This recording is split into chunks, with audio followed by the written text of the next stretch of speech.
स्वागत है आपको मेरे चैनल में।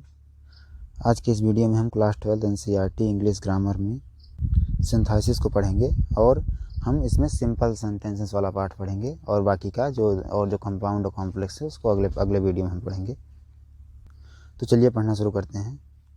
तो सबसे पहले जानते हैं सिंथेसिस का मतलब क्या होता है। तो इसका मतलब होता है जोड़ना, और यह 3 प्रकार का होता है। पहला है सिंपल का मतलब साधारण, और दूसरा है कॉम्प्लेक्स का मतलब मिश्रित, और तीसरा है कंपाउंड मतलब संयुक्त। ऐसे 3 प्रकार का सेंटेंस होता है, सिंपल सेंटेंस, कॉम्प्लेक्स और कंपाउंड। वैसे सिंथेसिस भी जो सिंपल सेंटेंसेस से मिलकर बने वो सिंपल साधारण, और जो कॉम्प्लेक्स है वो कॉम्प्लेक्स यानी मिश्रित, और जो कंपाउंड से मिलकर बने वो संयुक्त।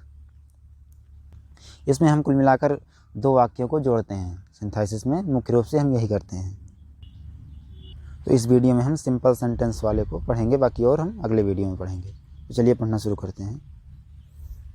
तो अगर हमें सिंपल सेंटेंसेस को सिंथेसिस की मदद से अगर हमें बदलना है एक सेंटेंस में 2 सेंटेंसेस को, तो इसको हम 8 तरीक़ों से बदल सकते हैं 2 सेंटेंसेस को एक सेंटेंस में। तो जो पहला तरीका है वो है पार्टिसिपल का प्रयोग करके, और जो दूसरा तरीका है वो है इन्फिनेटिव का प्रयोग करके। जो तीसरा तरीका है नॉमिनेटिव एब्सोल्यूट का प्रयोग करके, और जो चौथा तरीका है वो है नाउन से पहले प्रोपोजिशन लगा के, और पांचवा तरीका है नाउन या फ्रेज इन अपोजिशन को लगा करके।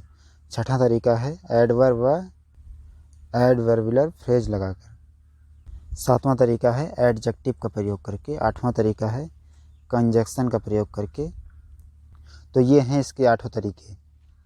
तो तरीके इसके कुछ ज़्यादा हैं इसमें दोस्तों। ये इसको पढ़ने के लिए आपकी जो नॉर्मल इंग्लिश है, जैसे ट्रांसलेशन, ये आपका थोड़ा मजबूत होना चाहिए, तभी आपको ये समझ में आएगा। और तरीके तो इसमें कई प्रकार के हैं, लेकिन अगर आपका ट्रांसलेशन अच्छा है तो आप आसानी से कर सकते हैं। फिर आप तरीक़ों में जाइए, फिर आपके लिए काफ़ी आसान हो सकता है। लेकिन आपका जो ट्रांसलेशन है वो थोड़ा मजबूत होना चाहिए, हिंदी से इंग्लिश या इंग्लिश से हिंदी वाला, तो आपके लिए काफ़ी आसान पड़ेगा ये। नहीं तो आपके लिए काफ़ी मुश्किल पड़ सकता है अगर आप ट्रांसलेट नहीं कर पाते हैं तो चलिए समझते हैं कि पार्टिसिपल इसमें कितने प्रकार का प्रयोग होता है। तो जो पहला होता है वो होता है प्रेजेंट पार्टिसिपल, दूसरा होता है पास्ट पार्टिसिपल, और तीसरा होता है परफेक्ट पार्टिसिपल। तो इसमें इतने ही रूल थे, और इन्हीं रूल से हम सिंपल सेंटेंसेस को जो है सिंथेसिस में बदलते हैं, सिंपल सेंटेंस को। चलिए हम कुछ उदाहरण को देखते हैं। तो पहला जो उदाहरण है वो है ही जंप्ड अप, ही रन अवे। तो देखिए ये 2 अलग अलग वाक्य हैं। ये पहला है ही जंप्ड अप और दूसरा है ही रन अवे।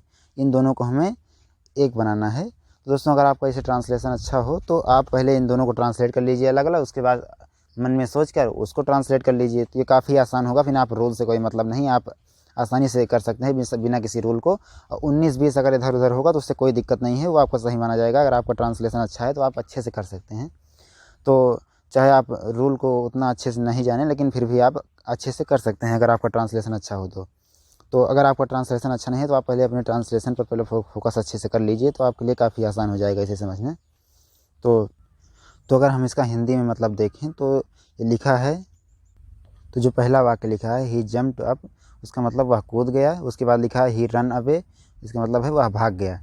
तो 2 वाक्य हैं, वह कूद गया, वह भाग गया। तो हमें इन दोनों वाक्यों को पहले एक में आप जोड़ लीजिए मन में, उसके बाद उसका ट्रांसलेशन कर लीजिए। तो इसका जो सिंथेसिस बनेगा तो वो बनेगा जंपिंग अप ही रन अवे। आप पहले में चेंजेस कर दीजिए, दूसरा जो सिंपल सेंटेंसेस में आप वैसे उठाकर रख सकते हैं, दूसरा वाला वाक्य आप वैसे उठा कर रख सकते हैं, पहला वाला आप चेंज कर दीजिए। तो जो अगर इसका जो हिंदी में मतलब देखें तो इसका मतलब है वह कूद कर भाग गया। तो ये पहला जो एग्जाम्पल था। तो चलिए दूसरे एग्जाम्पल को हम देखते हैं। दूसरा एग्जाम्पल है he was tired of play, और है ही सेट डाउन टू रेस्ट। तो अगर हम ये 2 वाक्य हैं, इनको हमें एक में जोड़कर लिखना है। तो पहला जो वाक्य है उसका जो हिंदी में मतलब है वो है वह खेल से थक गया था, और दूसरा है वह आराम से बैठ गया। तो हम इन दोनों को अगर जोड़ कर लिखें तो इसका जो बनेगा वो होगा tired of play he set down to rest. ये होगा इसका सिंथेसिस।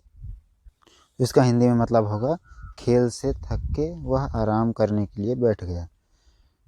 दोस्तों आपको ट्रांसलेशन करने की जो स्किल है जितनी अच्छी रहेगी आपको उतनी ही आसानी से समझ में आएगा और आपको उतनी ही मदद मिलेगी।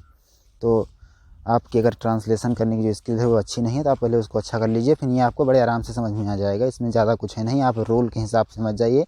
आप अपने जो ट्रांसलेशन करने की स्किल है उसको सुधारिए, उसके बाद आप बड़े आराम से बहुत अच्छे से कर लेंगे। तो आशा करता हूँ आपको वीडियो अच्छा लगा होगा, और अच्छा लगा हो तो वीडियो को लाइक करें, चैनल को सब्सक्राइब करें। धन्यवाद दोस्तों।